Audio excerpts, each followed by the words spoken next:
You really think you're going to play in the NBA with that child's body? The voice echoed through the empty gym like dry thunder. It was late at night, the fluorescent lights flickering weakly over the worn court of a public high school in Los Angeles. Sweat still glistened on the varnished wooden floor, a reflection of the training sessions that had ended hours ago. But there was a boy there, alone, shooting ball after ball as if his life depended on it. His name was Marcus, 15 years old. Skinny, short by basketball standards, with worn-out sneakers and a shirt 2 sizes too big. He stopped mid-free throw, the ball still bouncing slowly beside him, and looked at the man who had spoken. It was Derek Thompson, a former college player who now worked as an assistant coach for the youth team. Tall, broad, with a contemptuous smile that seemed rehearsed, Marcus didn't respond. He just looked at the floor, picked up the ball again, and tried to continue. But Derek wasn't finished. Kid, you don't have height. You don't have explosiveness. You don't have sponsorships, no player dad, nothing to put you on the map. You know what you have? Delusion. And delusion doesn't win games. The words cut deep. Marcus felt something burn inside his chest, a mixture of anger and shame he couldn't name. He grew up without a father, raised by a mother who worked 2 shifts as a nurse. Basketball was all he had. It wasn't a dream. It was necessity. It was identity. But Derek was right about one thing. Marcus had nothing but willpower. And in that instant, with the ball in his hands and the words still echoing, he felt for the first time in his life that maybe willpower wasn't enough. He left the court in silence. The Los Angeles night swallowed him, cold and indifferent. The streets gleamed with neon lights, cars rushed past, and Marcus walked with his hands in his pockets, staring at the asphalt. Inside him, something was breaking. It wasn't surrender. It was doubt. And doubt, for those who dream big, is slow poison. 3 days later, Marcus returned to the court. Not because he had overcome the humiliation, but because he didn't know how to do anything else. Basketball was the only place where he felt real, where the world made sense. Where he wasn't just another poor, invisible kid with no future. It was Saturday morning, and the sun entered through the high windows of the gym like blades of golden light. Marcus began to warm up alone. Low dribbles, 3-point shots, back-and-forth sprints. No one saw him. No one ever saw him. But someone was watching. On the other side of the court, leaning against the wall with arms crossed, there was a man in a black hoodie and sunglasses. He observed in silence, motionless like a statue. Marcus didn't notice immediately. He continued training, sweating, missing, hitting, missing again, until, in a moment of pause, he felt the weight of that gaze. He turned. The man was there now, a few meters away. You train every day. The voice was deep, calm, but loaded with something Marcus couldn't identify. Authority, perhaps. Or experience. Marcus hesitated. Yes, alone. Yes. The man walked slowly to the 3-point line, picked up a ball that was on the floor, and spun it in his hands as if feeling the weight, the texture, the memory. Then he looked at Marcus and said something that would change everything. Do you know why most people never get where they want? Marcus shook his head, still suspicious. Because they train until they're tired, not until they win. And then, without warning, the man removed his hood. Marcus felt the air leave his lungs. It was Kobe Bryant. It couldn't be possible.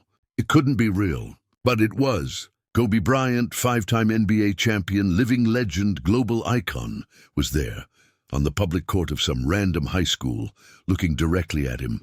You want to learn to play for real? Kobe asked, without smiling, without drama. Just pure seriousness. Marcus couldn't speak. He just nodded, as if in a trance. Then tomorrow, 5 in the morning, here. If you don't show up, I'll never come back. And Kobe left, leaving Marcus alone in the middle of the court. With his heart beating so hard, he thought it would explode. That night, Marcus didn't sleep. He lay on the living room couch, staring at the ceiling, trying to process the impossible.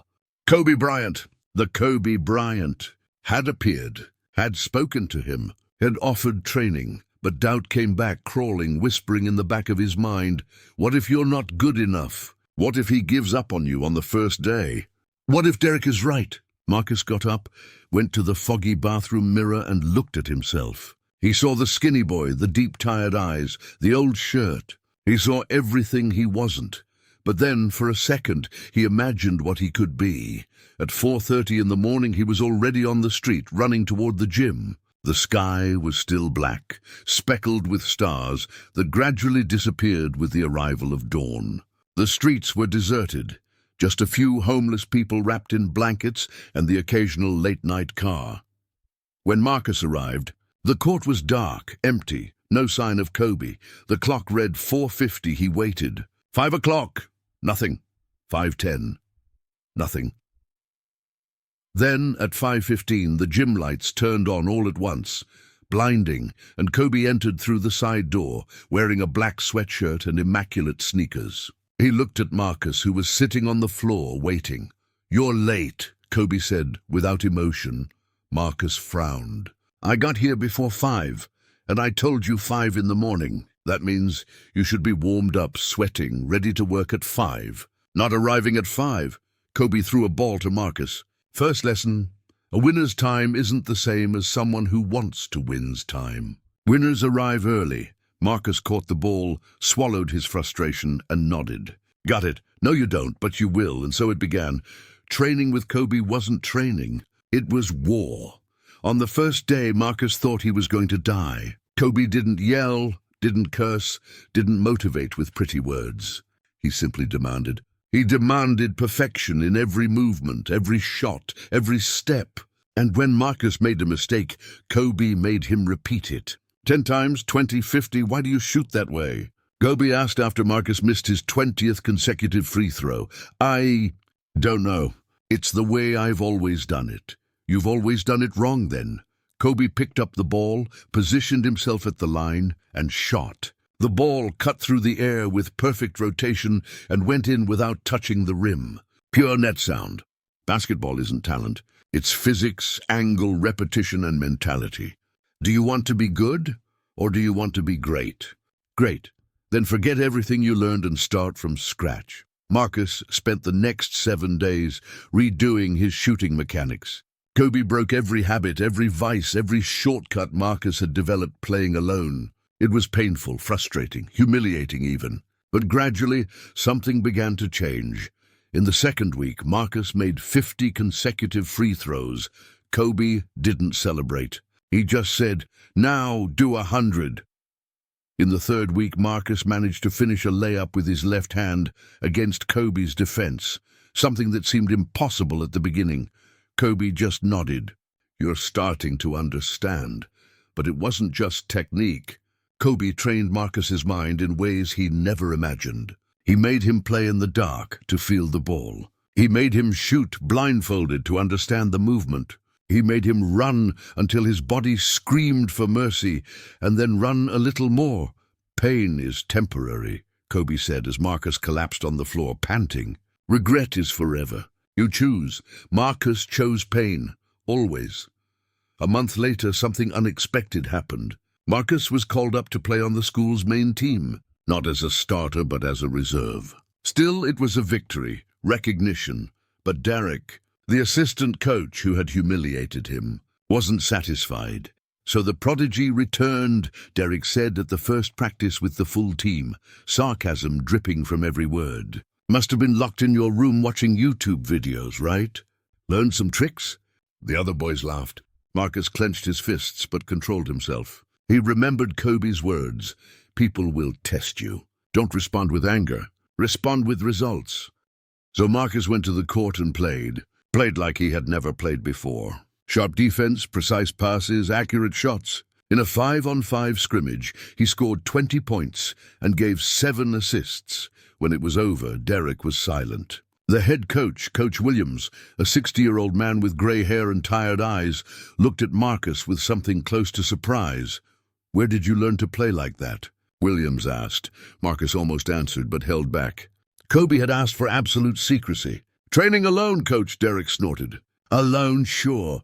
But Williams wasn't convinced. He saw something in Marcus, something that wasn't there before. Discipline, focus, maturity, and he decided to give the boy a chance. You'll start on the bench in the next game, Williams said. But if I put you on the court, you have to be ready.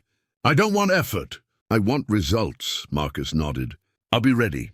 That night, he returned to the court to train with Kobe. He told him about the call-up, about Derek, about the chance in the game. He expected Kobe to be proud, or at least satisfied, but Kobe just looked at him, serious. Do you think you're ready? Marcus hesitated. I think so. Wrong. You don't think anything. Either you know, or you don't know. And if you don't know, then you're not ready. Kobe crossed his arms. Confidence isn't about feeling good. It's about having done the work so many times that you don't need to think. It's about automation. Muscle memory, instinct. He threw the ball to Marcus. Let's train until you know. And they trained. All night. Until the sun rose, the first game arrived. A packed gym, bright lights, crowd screams echoing off the walls. Marcus was on the bench, wearing the team uniform for the first time. His heart was beating irregularly. His hands were sweating, his throat was dry. The opponent was an elite private school, known for dominating the youth league for 3 consecutive years. They had the best players, the best uniforms, the best sponsorships. Everything Marcus's team didn't have. In the first quarter, the difference became clear. Marcus's team was losing by 15 points. Passes were off, shots weren't falling, defense was a hole.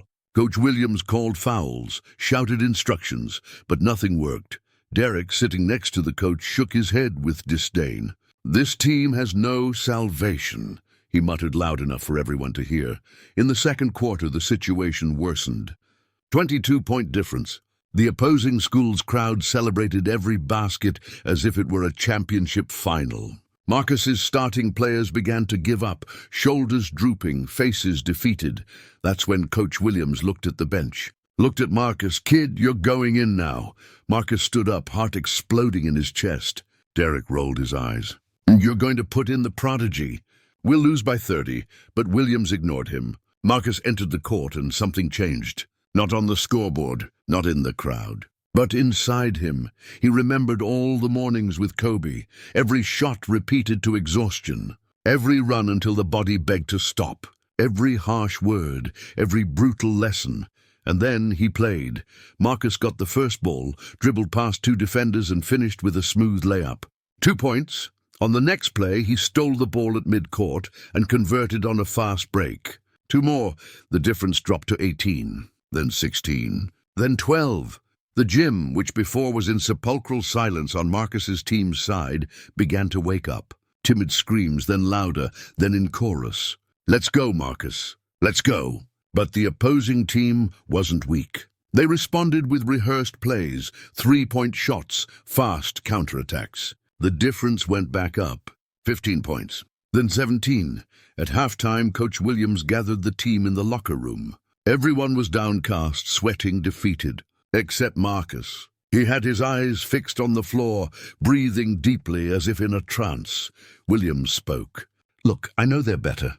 I know they have more structure, more talent, more everything. But you know what they don't have? He looked at each player one by one. Heart, grit, reason to be here. They play because it's easy. You play because it's all you have. So tell me, are you going to give up now, or are you going to fight to the end? Silence. Then Marcus raised his head and said with a firm voice he didn't even recognize, I didn't come here to lose. I came to fight. The other players looked at him, and something ignited. Not hope, exactly, but willingness. The will not to surrender. When they returned to the court, the game changed tone.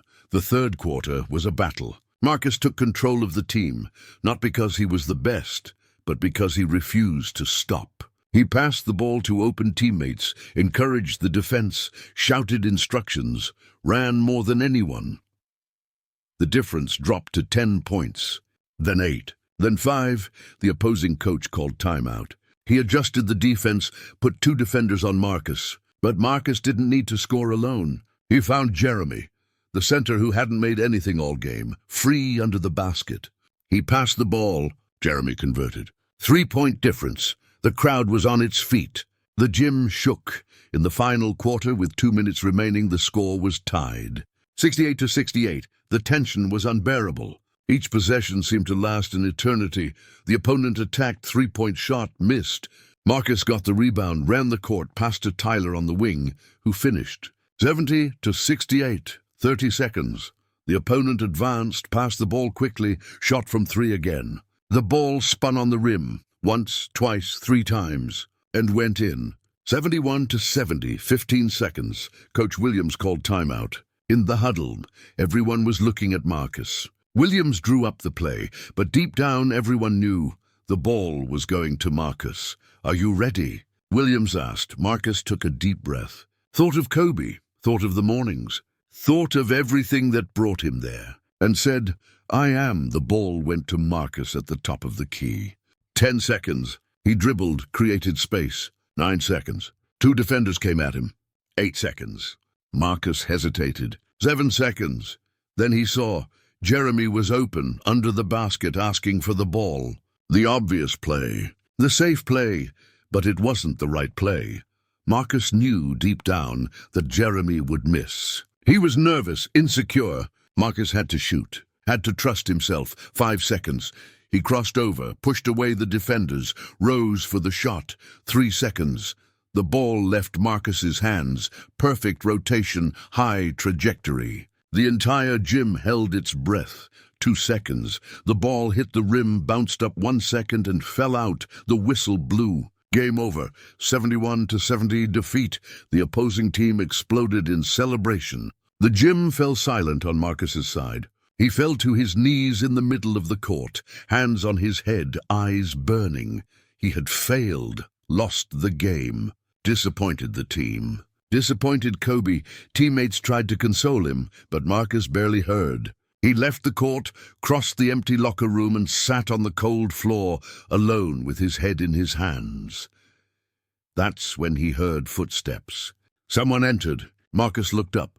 It was Kobe. Kobe sat next to Marcus in silence. Didn't say anything for a long minute. Just stayed there, staring at nothing. Finally, Marcus broke the silence. His voice choked. "I failed.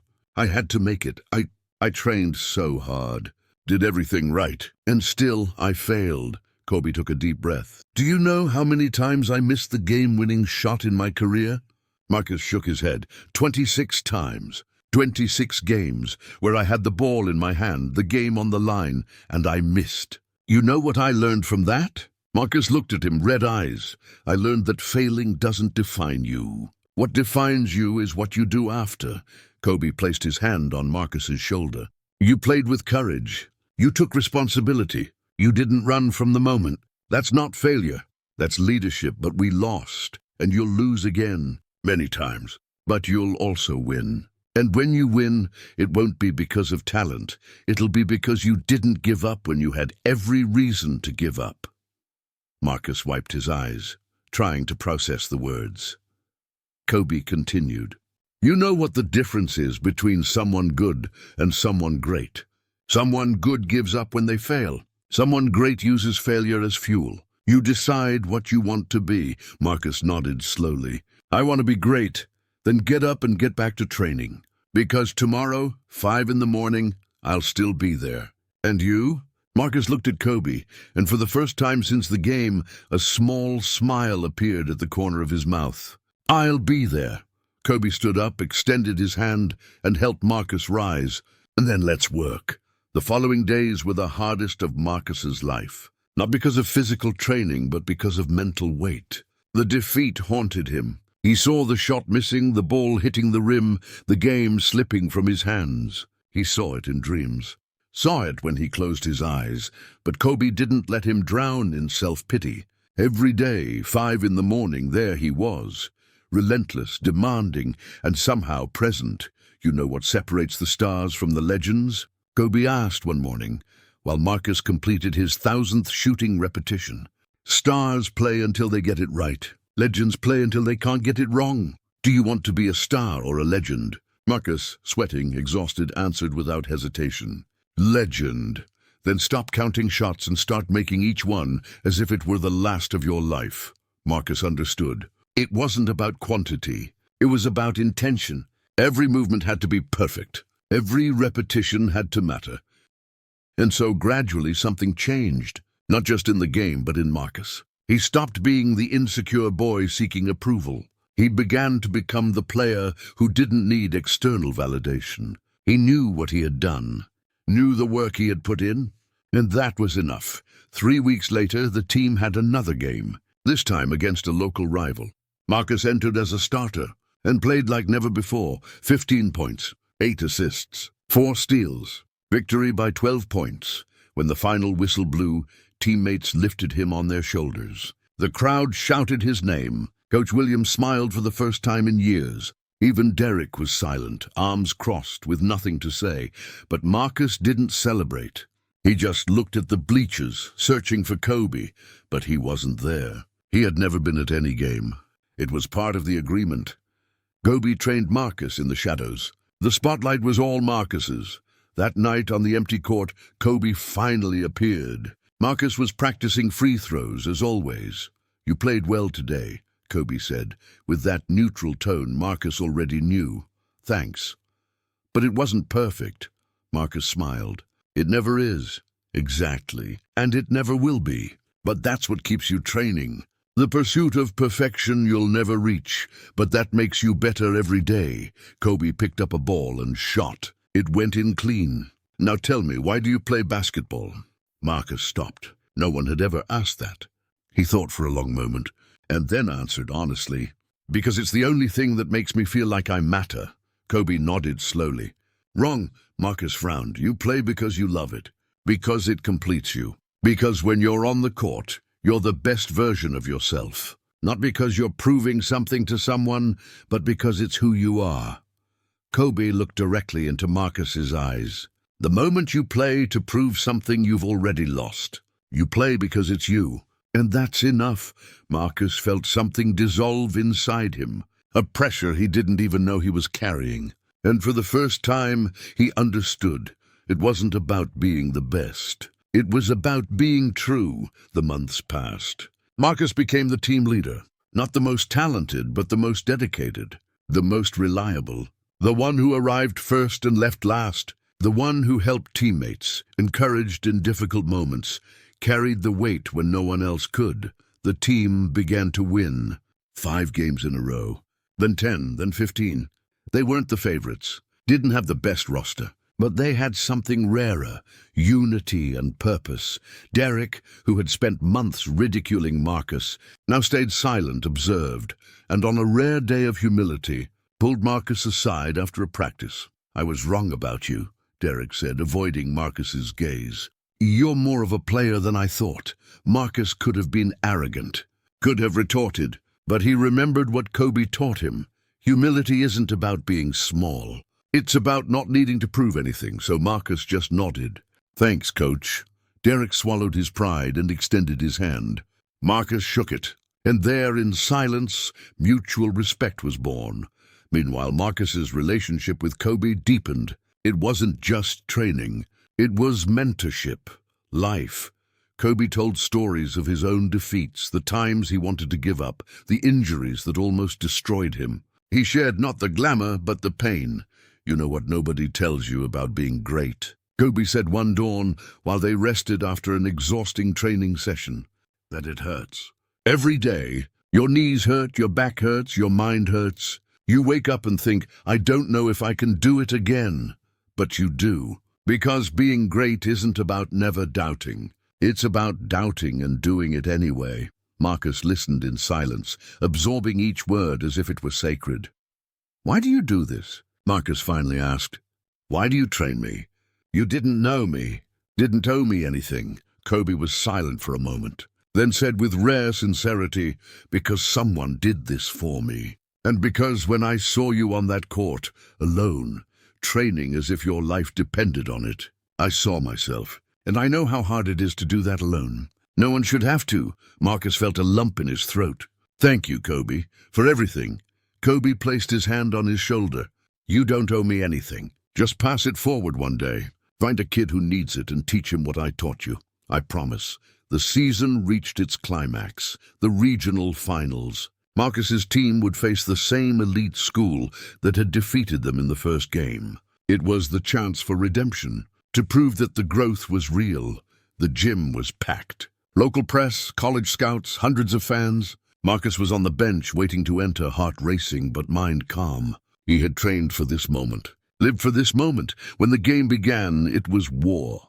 Both teams traded baskets, defense was fierce, every possession was fought tooth and nail. Marcus entered in the second quarter and immediately impacted. 3 consecutive assists, a 3-point basket, 2 steals.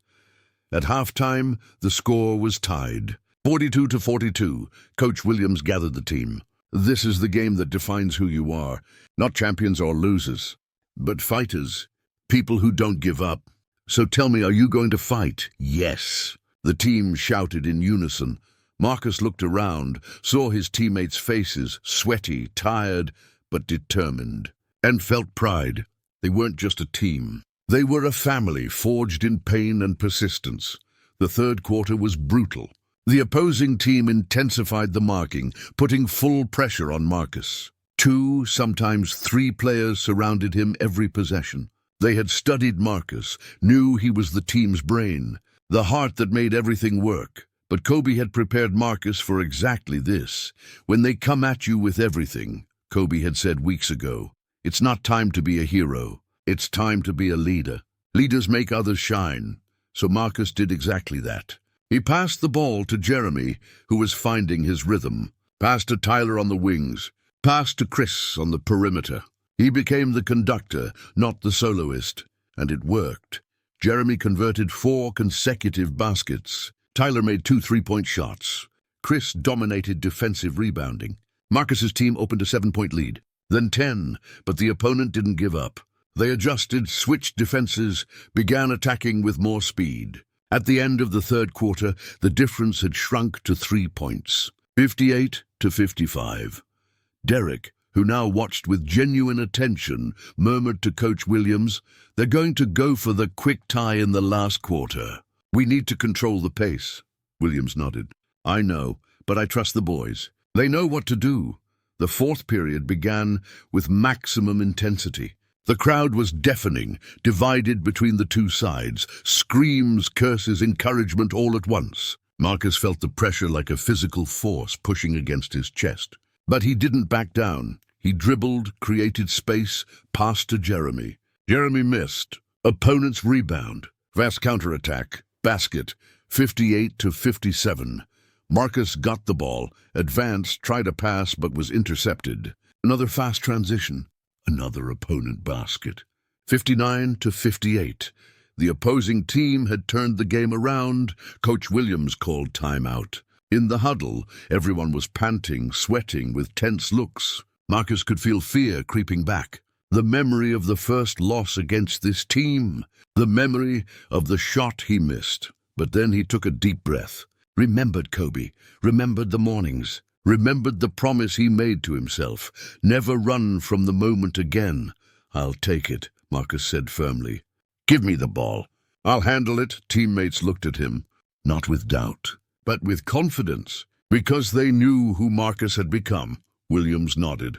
The ball is yours, but don't try to be a hero alone. If you're covered, pass. Trust the team. I trust, Marcus said. And it was true. 5 minutes remaining. The score was 59-58 for the opponent. Marcus got the ball, dribbled on the perimeter, waited for the play to develop. 2 defenders came. He passed to Tyler. Tyler shot from 3, missed. Opponent's defensive rebound. They advanced fast. Marcus ran back, marked the opposing point guard, forced an error, steal. Counterattack. Marcus ran the entire court, entered the paint, was fouled, went to the free throw line. 2 shots, the gym fell silent. Marcus was at the line, ball in hands, weight of the game on his shoulders. He closed his eyes for a second. Saw Kobe, heard his voice. Free throws aren't about strength. They're about routine, breathing, repetition. You've done this 10,000 times. Do it one more time, Marcus breathed. Shot. The ball went in clean. 59-59, second free throw. Same routine, breathing, focus, shot in. 60-59. The crowd exploded. Marcus ran back to defense, focused, without celebrating.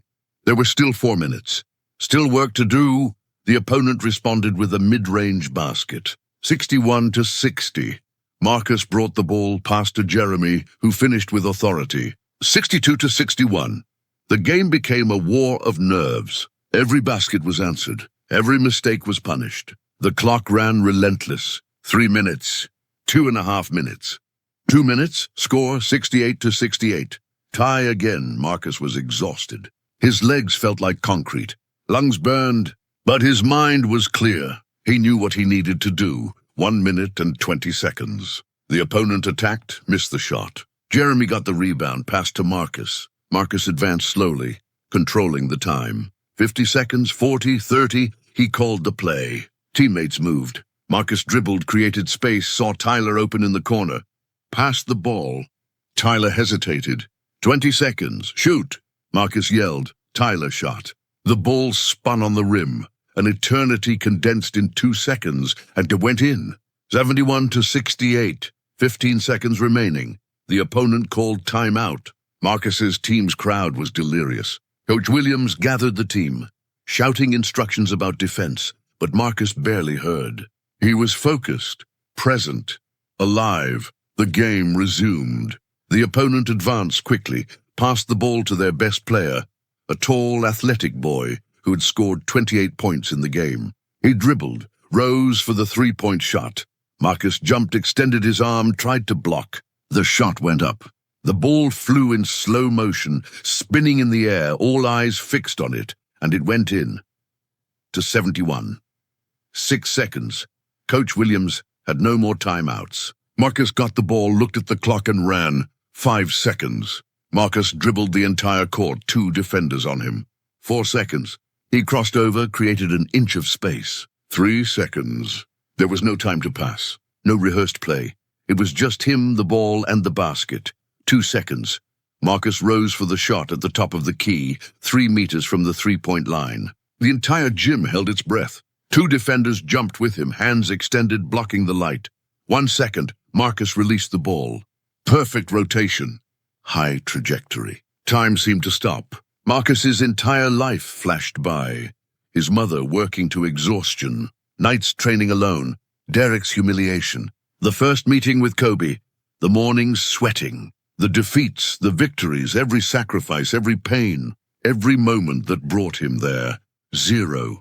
The whistle blew. The ball was still in the air. It hit the rim, bounced up, hit the backboard, came back to the rim, spun once, twice, and fell inside. Caught to 71 victory. The gym exploded. Absolute chaos. Marcus's teammates stormed the court, screaming, jumping, crying. The crowd knocked down the bleachers. Coach Williams fell to his knees, hands on his face, sobbing with pure emotion. Marcus stood in the middle of the court, the ball still rolling at his feet, unable to process what had happened. Then Jeremy hugged him, then Tyler, then the whole team. A mass of sweaty, happy bodies, a chaotic and beautiful celebration. Derek, for the first time since Marcus had known him, was smiling, really. He walked up to Marcus, still in the middle of the celebration, and said, loud enough for everyone to hear, I was wrong about you, completely wrong. You're not just a player, you're a leader, and I respect you for that. Marcus, eyes full of tears, just nodded. Thanks, Coach.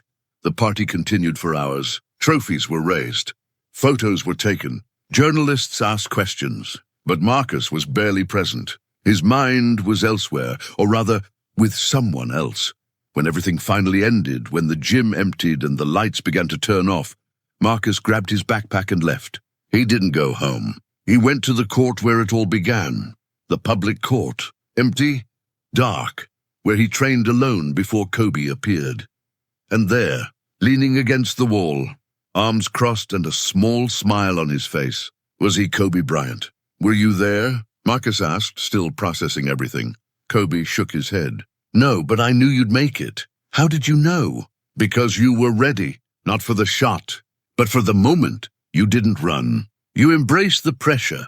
That's what separates the good from the great.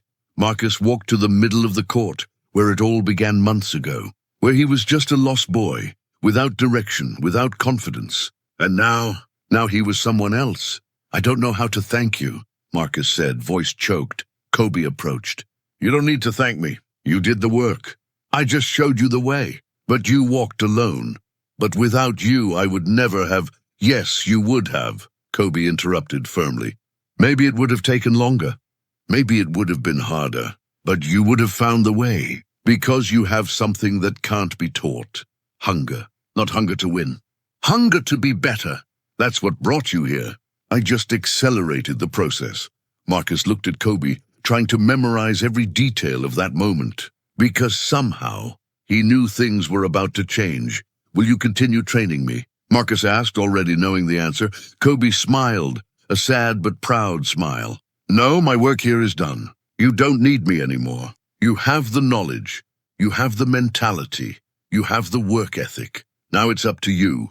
But what if I fail again? What if I don't know what to do? You will fail. Many times. But now you know that failing isn't the end. It's part of the process. And as for what to do, Kobe placed his hand on Marcus's chest over his heart. You already know. It's in here. It always has been. Marcus felt tears streaming down, but didn't try to hide them. I'm going to miss you, and I'll miss you. But this isn't goodbye. It's see you later. Because one day, you'll train someone like I trained you. And when you do, I'll be there. Not physically, but in the lesson you'll pass on. In the words you'll say, in the impact you'll make. That's legacy, and legacy never dies. Kobe extended his hand. Marcus shook it, holding firmly, as if he could hold that moment forever. One last thing, Kobe said, before walking away. Basketball will give you many things. Victories, defeats, fame, maybe. But the most important thing it can give you is purpose. Never lose that. Play because you love it. Not because you need to prove something. Love it because it's you. Understand? I understand. Good. Kobe smiled one last time. Now go home. Rest. You deserve it. And then he was gone, walking into the darkness, until he disappeared completely. Marcus stood alone on the court. Under the stars, the echo of Kobe's words still reverberating in his mind. He picked up a ball that was in the corner, dribbled to the three-point line, and shot. The ball went in clean, and Marcus smiled. The following months were transformative. Marcus became a regional reference. Universities began sending letters offering scholarships. Local newspapers published articles about the boy who never gave up. He became inspiration for the younger kids in the neighborhood, who now trained on the same public court where he started. But Marcus didn't change. He continued arriving early to practices. He continued helping teammates. He remained humble, focused, dedicated. One day, after a particularly intense practice, a 12-year-old boy approached timidly. He was small, skinny, with old sneakers and a faded shirt. Marcus recognized that look. Hunger, fear, hope. You're Marcus, right? The boy asked, nervous. I am. I train here sometimes, alone, and I wanted to know, do you think I can be a player? Like for real? Marcus looked at the boy, saw the vulnerability, the insecurity, saw himself months ago before Kobe, and then he remembered the promise. What's your name? Marcus asked. Jamal. Jamal, do you play because you love it? The boy hesitated, then nodded. Yes, it's the only thing I know how to do, Marcus smiled. Then you can be whatever you want. But it'll depend on how much you're willing to work. I work a lot. I train every day, I know. I see you here. Marcus placed his hand on Jamal's shoulder. But training isn't just showing up. It's about intention, about making each repetition matter, about never settling for less than your best. Jamal looked at Marcus with wide eyes, drinking in every word. If you want, I can teach you some things, Marcus offered. But it has to be serious. No excuses, no absences, no slacking. You in? Jamal almost jumped with joy. I'm in. I swear I'll give my best. Great. Tomorrow, 5 in the morning, here. 5 in the morning? Jamal's eyes widened. Marcus smiled. Winners arrive early, remember? Jamal nodded, determined. I'll be here. That night, Marcus couldn't sleep. Not from anxiety, but from excitement. He was about to pass forward what Kobe had given him. The knowledge, the mentality, the legacy. And when the clock struck 4:30 in the morning, Marcus was already on the court, ball in hand, waiting. At 4:50, Jamal appeared, running, panting, but present. Marcus smiled. You're late. Jamal frowned. But it's not 5 yet, I know. But when I say 5 in the morning, it means you should be warmed up, sweating, ready to work at 5. Not arriving at 5. Marcus threw a ball to Jamal. First lesson, a winner's time isn't the same as someone who wants to win's time. Jamal caught the ball, and something clicked. He looked at Marcus with new respect. Got it. No, you don't, but you will.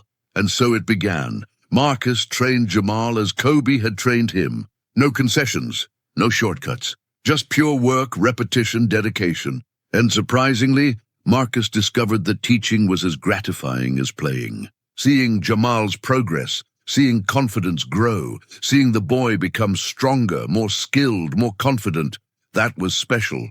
But not everything was perfect. There were moments when Jamal wanted to give up. Moments when he questioned if it was worth it. Moments when Marcus's harsh words seemed like too much. I can't do it. Jamal yelled one morning after missing his 50th consecutive free throw. I'll never get it. I'm not good enough. Marcus stopped, looked at Jamal, saw the tears of frustration, the body trembling from exhaustion, the mind on the verge of collapse. And then he sat next to the boy, right there on the court floor. You know how many times I wanted to give up? Marcus asked calmly. Jamal looked at him surprised. I wanted to give up when a coach told me I'd never be good enough. I wanted to give up when I lost a game with a missed shot. I wanted to give up when my body hurt so much I could barely get out of bed. But you know why I didn't give up? Jamal shook his head.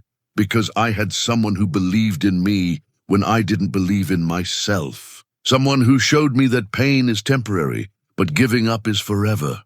Marcus placed his hand on Jamal's shoulder. And now I'm that person for you. I believe in you, even when you don't believe in yourself. So get up, grab that ball, and try again. Jamal wiped his tears, took a deep breath, and stood up. He grabbed the ball, positioned himself at the line, shot, and made it. Marcus smiled. See, you can do it. Now do it again. And Jamal did, again and again, and again. Months turned into years. Marcus graduated from high school with a full scholarship to a prestigious university, recognized for its basketball program. He said goodbye to the team, teammates, Coach Williams, and even Derek, who now called him a friend. But the hardest person to say goodbye to was Jamal. On their last training session together, Marcus and Jamal stayed on the court until sunrise. They didn't talk much, just played. Dribbled, shot, laughed, sweated, enjoyed every second. When they finally stopped, exhausted and happy, Jamal asked, "Will you come back?" "Whenever I can," Marcus promised. "But even when I'm not here, you'll keep training, right?" "Right. And you'll teach someone one day." Jamal nodded, serious. "Just like you taught me," Marcus smiled, proud. "Then my work here is done." They hugged, a long hug, full of gratitude and mutual respect. When Marcus finally left for university, he took with him everything Kobe had taught him. And more than that, he took the certainty that legacy isn't about what you achieve, but about what you leave behind. At university, Marcus wasn't the immediate star. He had to fight for space, prove his worth, work harder than the more talented players. But he was prepared. Years of mornings with Kobe, months of defeats and victories, had molded him not just as a player, but as a person. And gradually, he rose. From bench to starter, from starter to leader, from leader to captain.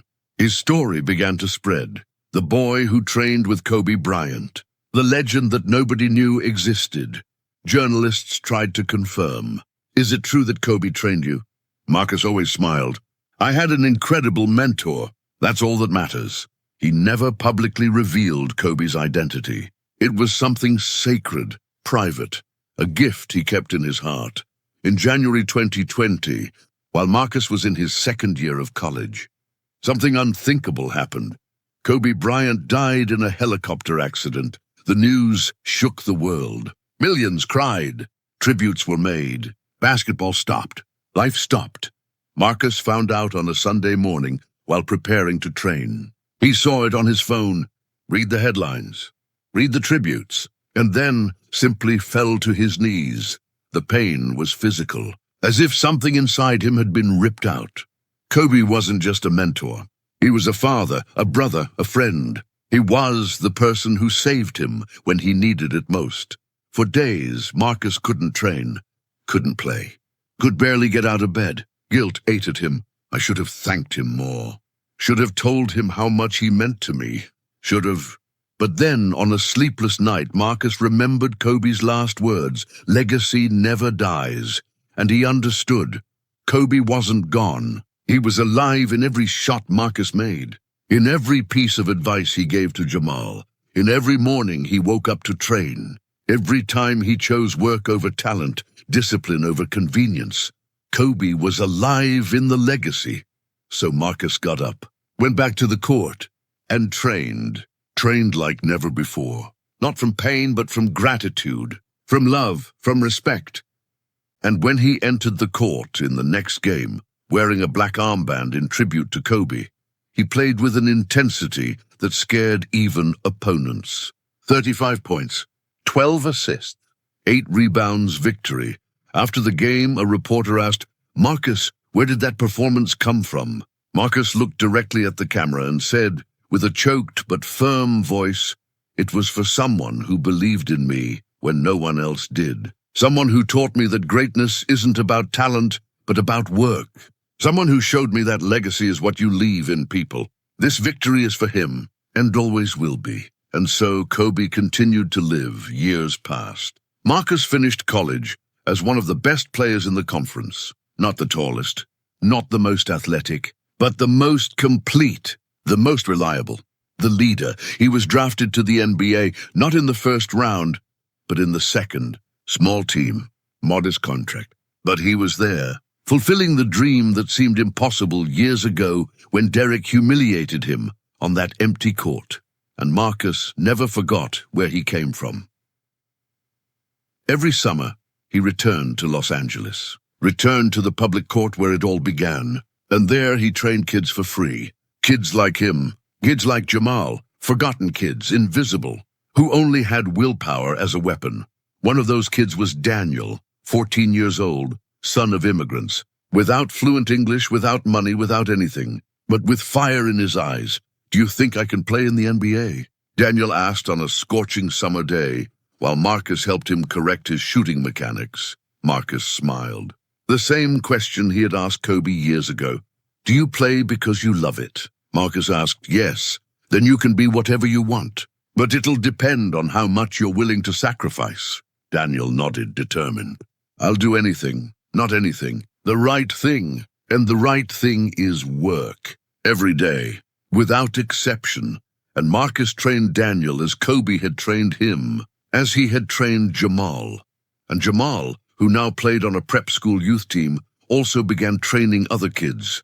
The legacy multiplied, one generation teaching the next, Kobe living through each of them.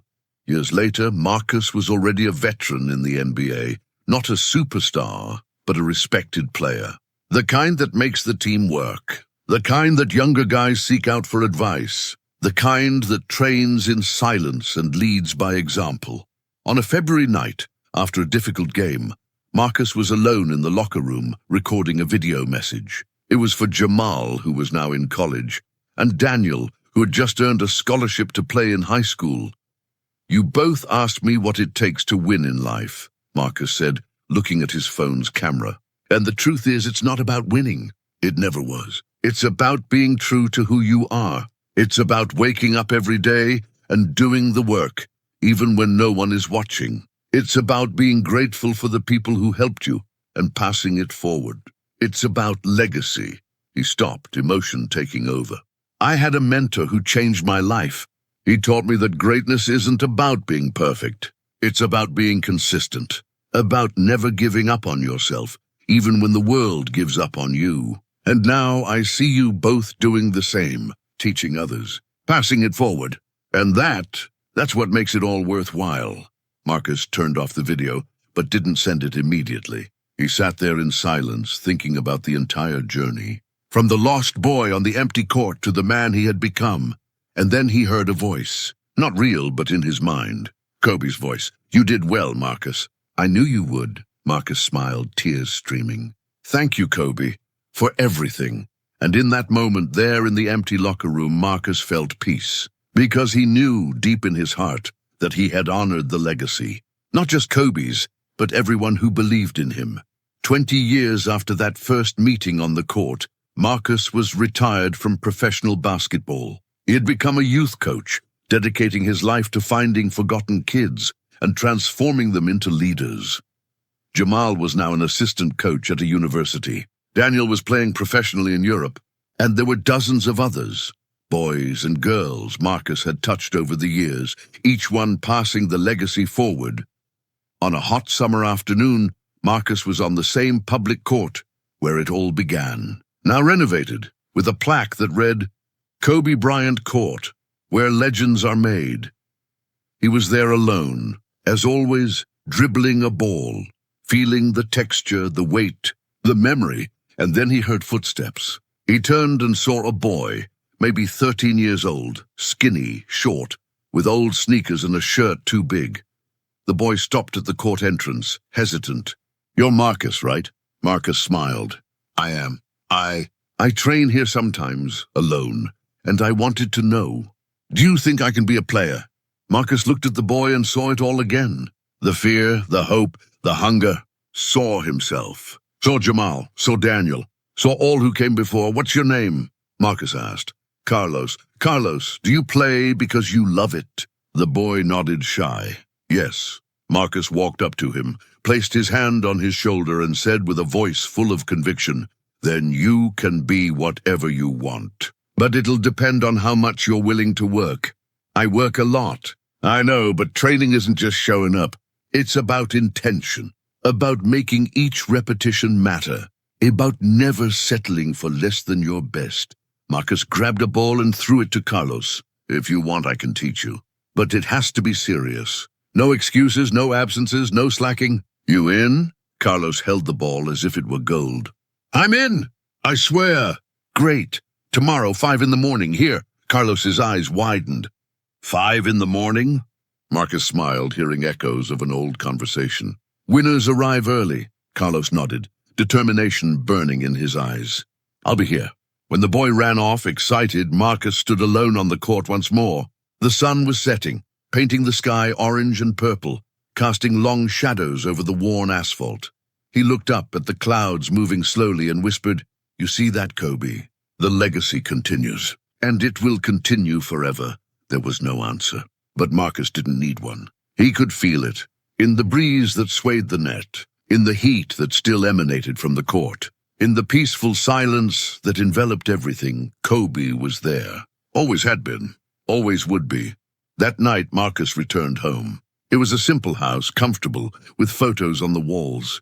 Photos of him playing in the NBA, photos with Jamal, Daniel, and dozens of other young people he had trained. Photos with his mother, now retired, finally resting after years of hard work, and prominently on the main wall of the living room, a framed photo of Kobe Bryant. It wasn't a famous photo. It was one Marcus had secretly taken during one of those morning training sessions, years ago. Kobe was in profile, looking at the court, hood over his head, an expression of absolute concentration.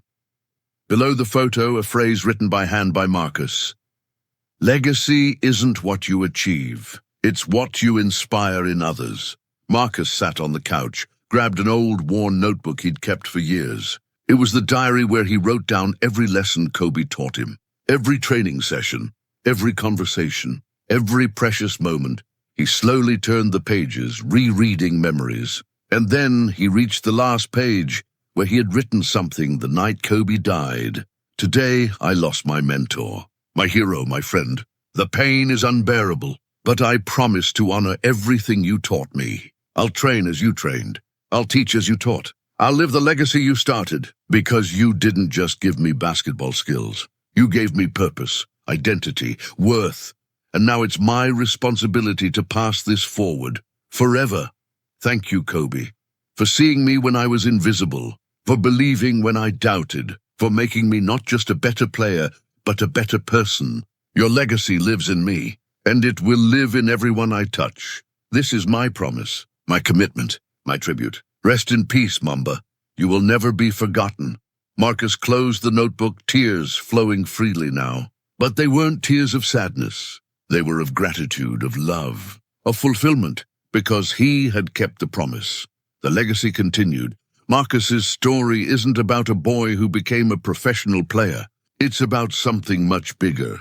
It's about how a single person, believing in you at the right moment, can change the entire trajectory of your life. Kobe Bryant didn't need to train Marcus. He didn't make money from it, didn't receive public recognition, had nothing to gain, except the satisfaction of knowing he was planting a seed, and that seed grew, became a tree.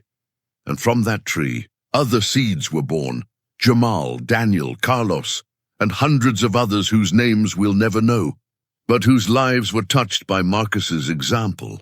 That's the true meaning of legacy. It's not about trophies, records, or headlines. It's about the lives you touch, the people you inspire, the love you plant that continues growing long after you're gone.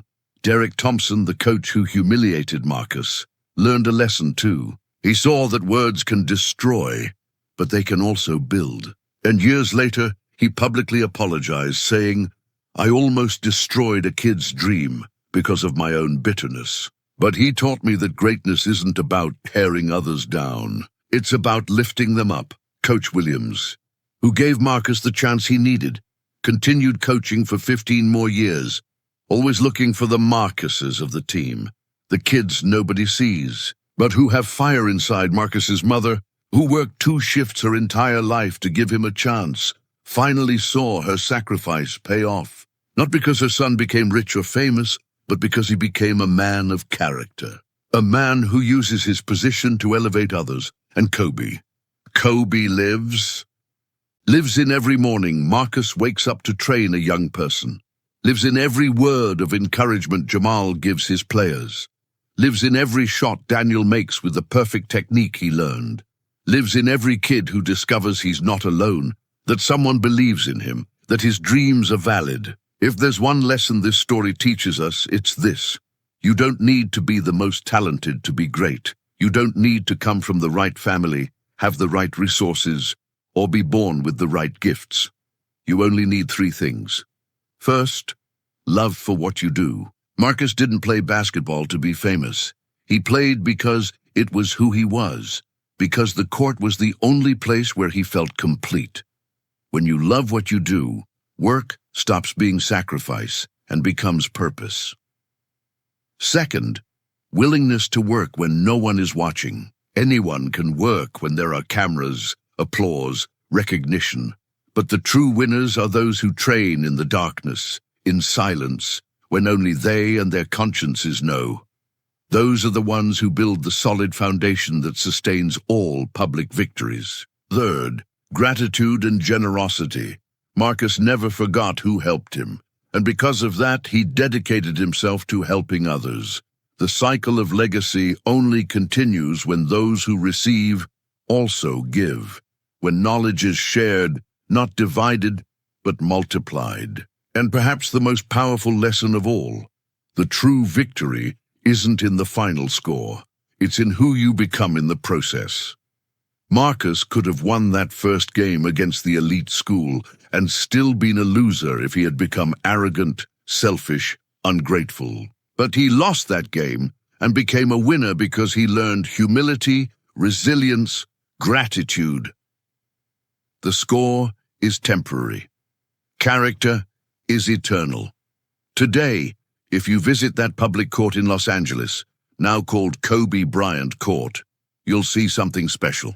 Every morning, at 5 o'clock sharp, there are boys and girls training, alone or in groups, some with coaches, others with no one but their dreams. And if you pay attention, you'll see Marcus there, standing on the sideline, watching with arms crossed, just as Kobe did with him years ago. Occasionally, he approaches a young person who's clearly struggling, corrects the posture, adjusts the mechanics, offers a word of encouragement. And when the young person asks, "Who are you?" Marcus smiles and says, "Just someone who was once in your place and who believes in you." Because in the end, that's what it's all about, believing when no one else believes, showing up when no one else shows up, planting seeds knowing you may never see the tree fully grown, but trusting that it will grow, and that when it grows, it will bear fruit that will feed generations. That's Kobe Bryant's legacy, not the 5 championships, not the 81 points in a single game, not the records broken or trophies raised, but the thousands of Marcuses, Jamals, and Daniels scattered around the world who wake up at 5 in the morning, not because they have to, but because they want to, because they were touched by someone who believed in them, and now they carry the torch and pass it forward, forever. Kobe trained an unknown boy and saw his story continue there and everywhere, forever.